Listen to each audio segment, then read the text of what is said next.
Today's musings, as I've come to call these as I write them down, actually come from sitting on my front porch on July the 4th watching it rain. And probably most of you are thinking, oh, well, it wasn't too great to start off the day with rain, but I thought the rain was absolutely gorgeous as I sat there and watched. And the funny thing is that I didn't think it was going to rain on us, and Patch and I took off for our walk. The storm was off to our east, and I thought, hey, I'm going to be good. And all of a sudden we get down around the pool, and I had to hightail it home, kind of walking under trees that I could find and such to get home. And no more than we got home, I mean, the rain blasted down. So we got lucky. We didn't get too wet. Anyway, today I want to talk about a little bit about some lectures that I've been listening to, and sort of let you in on some musings as I've taken my walks and done some different thinking as I go. I've been listening to these lectures by Dr. David R. Hawkins, and I think I talked about him a little bit early on, and I really encourage folks to search YouTube for some of his lectures. An amazing man, has a great sense of humor. He has had an MD and a PhD. He lived from 1927 to 2012. He was nationally renowned psychiatrist, physician, researcher, spiritual teacher, and lecturer. As medical director of the North Nassau Mental Health Center and director of the research at Brunswick Hospital on Long Island, New York, Hawkins led the largest clinic of its kind in the U.S. In 1973, he co-authored Orthomolecular Psychiatry with Nobel laureate chemist Linus Pauling, initiating a new field within psychiatry. Hawkins spent the last 3 decades of his life in Arizona working to correlate the seemingly disparate domains of science and spirituality. In 1983, he established the Institute for Spiritual Research, a nonprofit organization dedicated to consciousness research. And among Dr. Hawkins' most well-known books are Power versus Force, The Eye of the I, E-Y-E of the I, letter I, and I, Reality and Subjectivity. As I work on my faith and work toward a mind-body awareness, I find his words thought-provoking and helpful.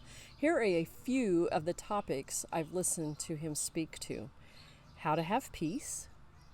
How do we not respond in the knee-jerk reaction? Become a loving being.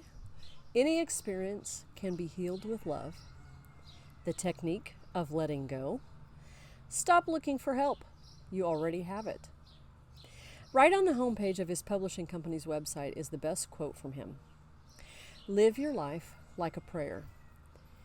I listened to an interview where he talked about how dedicate life to lovingness, acknowledgement of the Creator, love our fellow man as yourself, forgive shortcomings, and forget the past.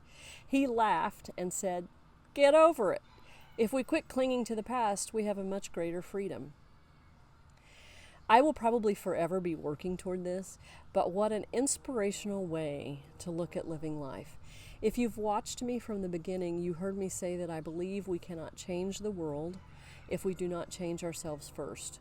That was before I had ever read a word of Dr. Hawkins.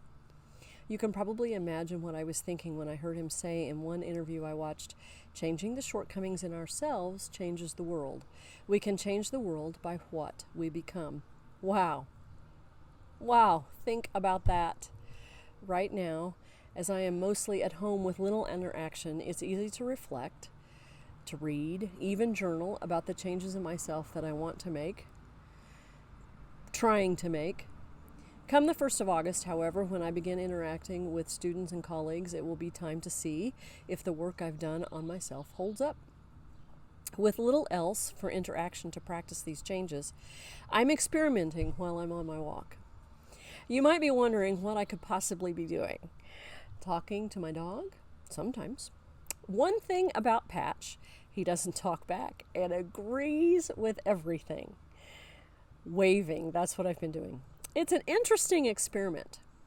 Unless I'm occupied with my safety or Patch's, my goal is to wave and smile at every car that I meet along the path. The responses vary. Some people are very friendly and wave right back. Others don't even know I'm there. Tunnel vision on the road, completely unaware. But, and you're probably guessing the last type, you know, the ones who wave back with that wave that look like, do I know you? Or, who is that weirdo waving and smiling like a fool at me? Ha! Here's the thing. A smile can change somebody's day. We hear that all the time as teachers. We don't know the circumstances of everyone's life. A smile and a wave might be exactly what somebody needed as they drove by. Brian, our youngest, writes songs and sings. Most of you have probably heard one or two, maybe even subscribed to his YouTube channel, Facebook, or TikTok. A week or so ago, he posted this goofy dialogue about women and not stressing over us on his TikTok. It's gotten somewhere around 2 million views and upped his likes and his followers, I don't know, by some gargantuan amount. It's great, whatever. Some folks laugh with him, others are offended, others think it was spot on. But here's the response that really got all of us. It was from a gentleman, and he said, I just broke up with my girlfriend today, and thanks to you, I put the gun away. Sobering, huh?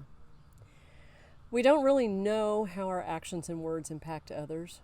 Practicing these changes I want to make is going to be a lot harder than waving to cars as they pass by, but I'm starting somewhere. It's time to practice gratitude, to love others as you want to be loved, and become self-aware. The next time you're out and about, don't just wave at those you know. The more I smile and wave, the better I feel.